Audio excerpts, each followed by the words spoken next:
Welcome to the Hollywood Scholar. I'm Jed Morgan, and it's another week, which means another week of awful mainstream media and access media articles in defense of the Rings of Power, and actually one or two Forbes ones that are against it. They seem to be a little bit more nuanced in their approach, which I'm very surprised about. But I do want to go over a few of these articles, but overall the show is just so bad that I can't believe these people are even still defending it at this point. Let's start with this great one, this incredible one from The Independent, and this one is just really pissing me off because apparently they're fixing Peter Jackson's Lord of the Rings now. Yeah, they're filling in a plot hole, and wow, it's not even doing what they think it's doing. So apparently the Rings of Power creators address that fixed decades-old plot hole. Now, I do have to say it's a little bit more the Independent making this argument rather than the showrunners. Not usually going to defend the showrunners, but in this case, a little bit. But they do have some funny lines. So apparently it's all about how the classic, why didn't the Eagles take the Fellowship to Mount Doom and drop the ring in? And there's a ton of theories about that. There's some legitimate ones from the lore, but everyone knows that there's a reason out there for that. But they're just saying, oh, it's a plot hole. They're stupid. The Eagles got all the way to Mount Doom to pick them up, so why couldn't they do it before? And so Independent is just trying to say, oh, Peter Jackson's Lord of the Rings are bad, and Rings of Power is fixing it. And that's something that a lot of people have said in one way or another, or they've said, oh, Lord of the Rings is always bad, so why do you care if it's bad now? That's a non-argument. But when the showrunners were asked about the supposed plot hole that they filled in, they had some great comments. So the moment that it supposedly fixes this plot hole is in the prologue of the first episode of Rings of Power, when you see an eagle fighting one of the beasts at the Nazgul ride getting totally decimated. Now, my argument against that being the fix for the plot hole is we also see those same two beasts fight in the Battle of the Black Gate in the third movie, and the eagle doing pretty well on their own. So their argument is here, oh, the eagles, they can't fight Nazgul mounts, so that's why they couldn't do it. And this scene proves it. Well, if you actually watched Return of the King, the eagles did pretty fine against those beasts in that movie. So it's a non-argument, but let's get into the showrunners' arguments when they did it. And this one here is just a beautiful moment of a lack of self-awareness, but J.D. Payne said, I wish we were that smart. Yeah, I wish you were smart enough to write Lord of the Rings too. Yeah, not really much I want more than to have the writers and showrunners of Lord of the Rings doing a good Lord of the Rings show. But apparently, so they didn't intentionally do it because it's even too dumb for them. What a moment. And Patrick McKay said, I love that. I don't want to say anything that disagrees with that. And so, yeah, while the Rings of Power may have unintentionally, Rings of Power may have nevertheless finally put this issue to bed. No, it didn't. This is a really pathetic article. It's like, oh, we fix Peter Jackson's Lord of the Rings. No, there's a scene in that movie that happened minutes before the plot hole that you talk about that shows them doing pretty fine against the Fell Beast. So these people, they don't even watch the movies. They just heard, why can't eagles do it? And they didn't even bother to watch the movie to get the evidence ready for this article. Because if they did, they would have seen the frickin' contradiction to this plot hole filling. But that's where it's at right now with the Independent. Not really a whole lot to say about them. It was so cringe that I had to mention at least for a moment here. And then we got Forbes, and Paul Tassi has done several articles that are anti-fan, pro Rings of Power, but he's slowly changing his mind on this show, so I have to give him credit for that at this point the show is just so bad that even he can't defend it. And this article isn't necessarily pro-fan or anti-show yet, but he's getting there. There are slow burns, and then there is the Rings of Power. And so, yeah, he has some interesting points here, but I want to start out with, he's not quite there yet with this opening paragraph. Rings of Power is more than halfway through its first season. Now it has been the subject of debate amongst fans for various reasons. Thankfully,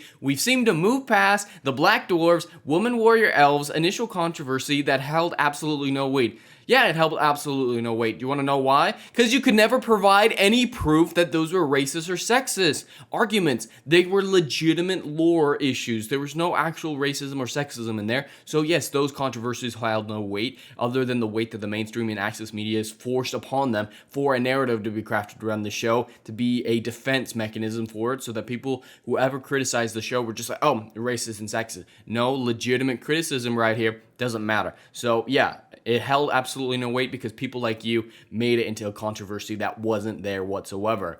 And so yeah, he has to start off his a little confusion, his little questioning the rings of power with another dig at the fans. Great start, Paul. And so he went on to say one pushback he got was that he's not appreciating the slow burn of the rings of power, but there are slow burns, and this is whatever is going on here. And yes, I do believe there is such a thing as too slow. So he's criticized the show a little bit, and people are saying, "Oh, you don't understand a slow burn." And then he rightfully says, "Yeah, there's slow burns, and then there's whatever the Rings of Power is." Now, House of the Dragon, I definitely think is quite a bit better than Rings of Power, and I do enjoy it to a certain extent. It has a lot of issues, but I do enjoy it. And that show is also a slow burn, but done well, at least better than this. So yeah, that's an interesting comparison to make. So we kind of start to see cracks appearing in his veneer there for a moment, and he goes on for a little bit, really describing more what's happening than anything else. Last week, for instance, we saw a zero movement across all the major storylines, and that's not the first time that's happened. Yes, this episode 5 of Rings of Power, God, nothing advanced the plot at all. Nothing happened.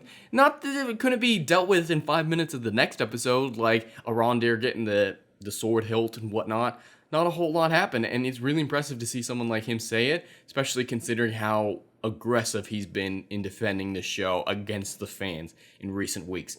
The Rings of Power also seem cursed by its sprawling greenlight for 40-hour arc, 4 times the length of the entire original Lord of the Rings trilogy, which I also imagine would not have been nearly as good as if it was bloated and stressed that much. It's actually 50 hours. I don't know where he's getting 40 hours, but the contract is for 50 hours over 5 seasons. But whatever, it's still quite a lot. But that doesn't explain why they're stretching it out so much. I think he feels like it is, but other shows are that long. Other shows are 5 seasons, and then they have season arcs that keep everything condensed, keep everything moving. So he's trying to make it into a defense. It's like, oh, they've got a long story, so they're doing it really long, and it's just going too far.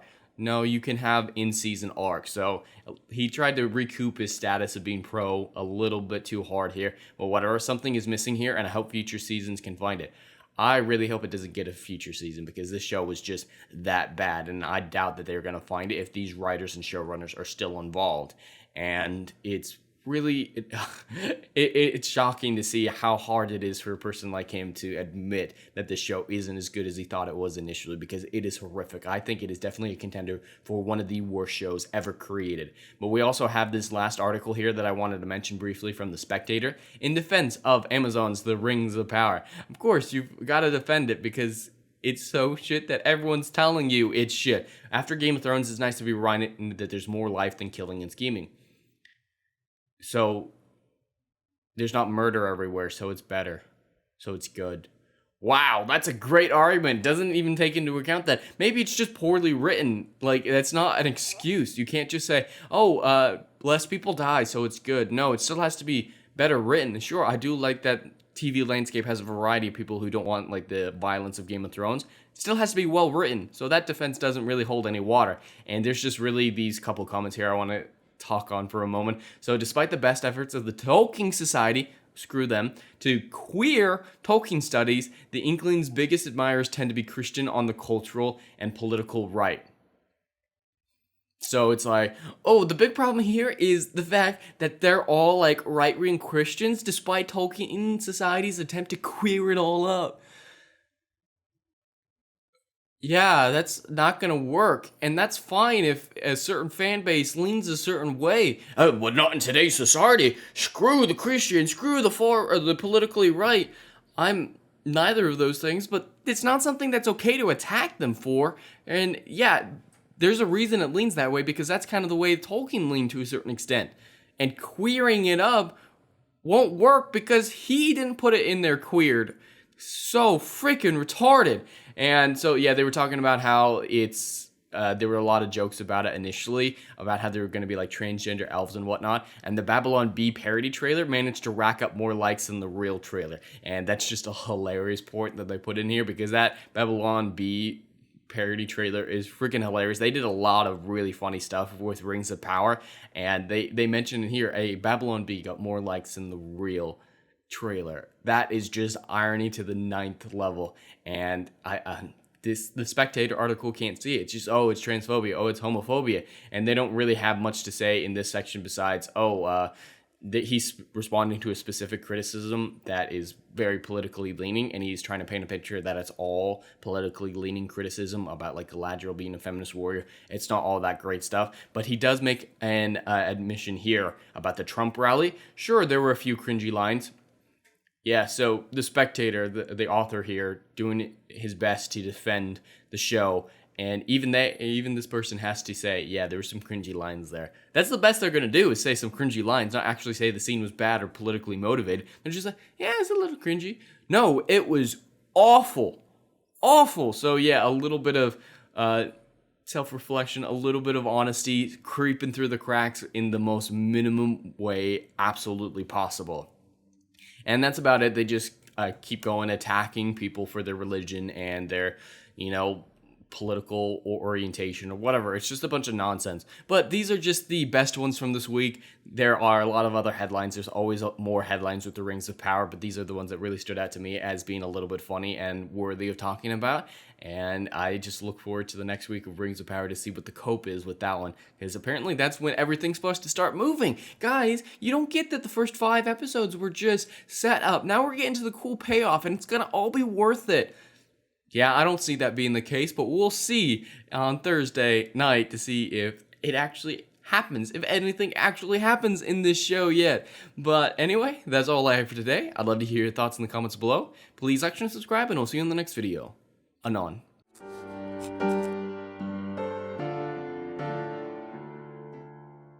If you like what I do here and want to see good, compelling stories that Hollywood will no longer give you, check out my book series, Odyssey of a Phoenix, a mythological epic about philosophy, morality, and modern-day mental illness issues.